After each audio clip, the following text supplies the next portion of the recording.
ఒక సింహానికి బాగా ఆకలేసింది. నక్కని పిలిపించి, ఏం చేస్తావు నాకు తెలియదు, బాగా ఆకలేస్తుంది, ఎక్కడైనా నీకు గాడిద కనిపిస్తే గాడిదని తీసుకురా అని చెప్పంటే గబగబా నక్క గాడిద దగ్గరికి వెళ్ళింది. గాడిద బావా నిన్ను సింహం రమ్మంటున్నాడు. నన్నెందుకు సింహం రమ్మంటుంది? నిన్ను అడవికి రాజును చేస్తాడట, రా అని అంటే పాపం పిచ్చి గాడిద నిజమేనేమో అని చెప్పేసి గబగబా వచ్చేస్తే అమాంతంగా సింహం కాస్త గాడిద మీద పడింది. ఎప్పుడైతే సింహం కాస్త గాడిద మీద పడిందో గాడిద తప్పించుకోబోయింది. ఈ చెవు కట్టయిపోయింది, పారిపోయింది. పారిపోయిన గాడిదని పట్రా అని అంటే మళ్ళీ నక్క వెళ్ళింది. గాడిద బావా ఏంటి అలా పారిపోయావు, బుద్ధుందా లేదా నీకు? ఆ సింహం నన్ను రాజుని చేస్తానని చెప్పంటే నేనేదో ఆశపడి అక్కడికి వస్తే నా చెవు పోయింది. నాకంటది పిచ్చి గాడిద బావా, కిరీటం పెట్టాలంటే చెవులు అడ్డం కదా.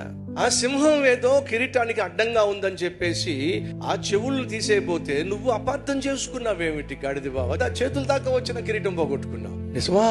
పద వెళ్దాం. మళ్ళా వచ్చింది. ఎప్పుడైతే గాడిద తిరిగి వచ్చిందో ఆ సింహం కాస్త అమాంతంగా మీద పడబోయింది. తోక మొత్తం కరిచేసింది సింహం. పారిపోయినటువంటి గాడిద దగ్గరికి మళ్ళా నక్క వెళ్ళి, ఏంటి గాడిద బావ మళ్ళీ పరుగు వచ్చేసావు, నా తోక మొత్తం తినిపడేసింది. నీకు అర్థం కావట్లా, సింహాసనం మీద కూర్చోవాలంటే తోక మీద కూర్చుంటావా? ఆ తోక కట్ చేస్తేనే కదా సింహాసనం మీద ప్రశాంతంగా కూర్చోగలిగింది. నిజమే కదా. మళ్ళా గాడిద వెళ్ళిందండి. ఒక్క దెబ్బతో గాడిదను సింహం చంపేసింది. సింహం చెప్పింది, నక్క ఆ గాడిదలో ఉన్నటువంటి గుండె, ఆ గాడిదలో ఉన్నటువంటి లివరు, ఆ గాడిదలో ఉన్నటువంటి కిడ్నీ, ఆ గాడిదలో ఉన్నటువంటి బ్రెయిన్ వేరు చేసిన పట్రా. ఇప్పుడు నక్క బ్రెయిన్ మాత్రం తినేసింది. ఇప్పుడు చక్కగా తీసుకొచ్చి తన ముందు అన్ని పెట్టింది. నక్క బ్రెయిన్ కనపట్టలేదేంటి? సింహం బావా, ఆ గాడిదకి నిజంగా బ్రెయిన్ ఉంటే చెవు పట్టుకున్నప్పుడే పారిపోయేది, తిరిగి వచ్చేది కాదు. తోక కొరికినప్పుడే అది పారిపోయేది, తిరిగి వచ్చేది కాదు. సింహం బావా, దానికి బ్రెయిన్ లేదు బావా. నిజమే కదా, దానికి నిజంగా బ్రెయిన్ ఉంటే తిరిగి వచ్చేది కాదు, చచ్చేది కాదు.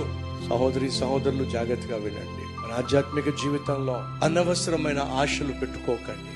సింహమే, గాడిదే మర్చిపోకూడదండి. మన స్థితికి మన గతికి మించిన ఆలోచనలు పెట్టుకొని ఒకవేళ ఆశలు పెట్టుకుంటే ఇలాంటి నక్కలు చాలా ఉన్నాయి సొసైటీలో. నీకున్న ఆశలను ఆసరాగా తీసుకొని, నీకున్న కోరికలను ఆసరాగా తీసుకొని నీ జీవితంతో ఆడేటటువంటి వాళ్ళు చాలా మంది ఉన్నారు. వాళ్ళు నీకు ఇచ్చే చావు సలహాలు తాత్కాలికంగా నిన్ను సంబరపరచొచ్చు, సంతృప్తి పరచొచ్చు, నిజమే అనిపించొచ్చు.